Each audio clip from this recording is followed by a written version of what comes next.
A review of the country's alcohol laws is being welcomed by the industry's umbrella group.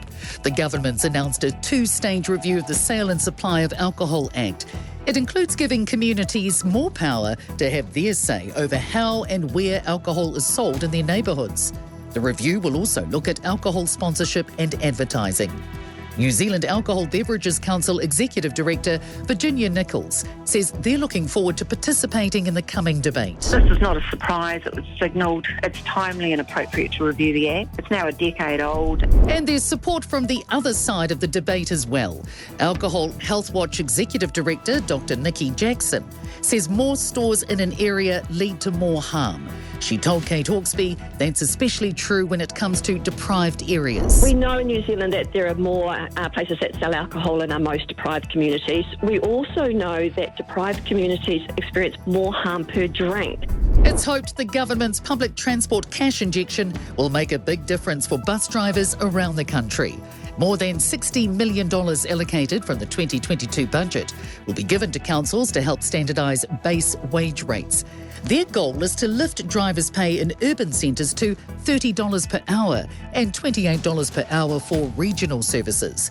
Greater Wellington Regional Council Chair Darren Ponter says this policy, alongside the new Fair Pay Agreements Bill coming into law, will make a difference. That should provide a much more stable and even playing field for drivers and for operators across the country, and will only benefit Wellington in the long term. South Korea is searching for answers after Halloween celebrations in the capital Seoul turned into one of the country's worst disasters.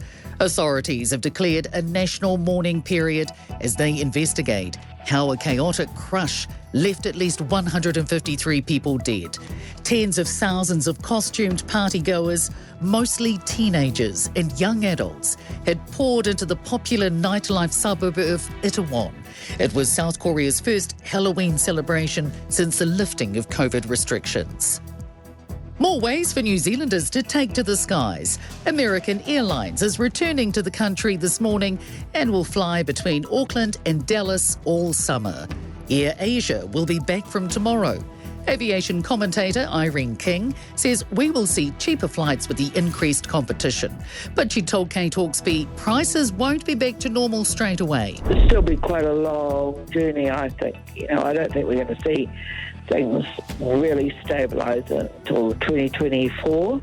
We'll find out this morning which contender for Bird of the Year will flap their way to victory. The annual competition aims to raise awareness about our native birds by getting people to vote for their favourite. The result will be known just before 8 a.m. New Zealand is in for a blast from the past this Halloween as nostalgic costumes take centre stage. Trade Me has been flooded with online searches in the lead up to the spookiest night of the year. Spokesperson Millie Sylvester says they've seen 9,000 searches this month, with costume trends reflecting what's going on in the TV world. She's picking the most popular costumes the public may see knocking on their door tonight could be inspired by Netflix's Stranger Things. Thanks for checking out our YouTube channel to stay up to date with all the latest news from the New Zealand Herald. Click the subscribe button below or check out one of the videos here and head over to nzherald.co.nz for more details on these stories and more.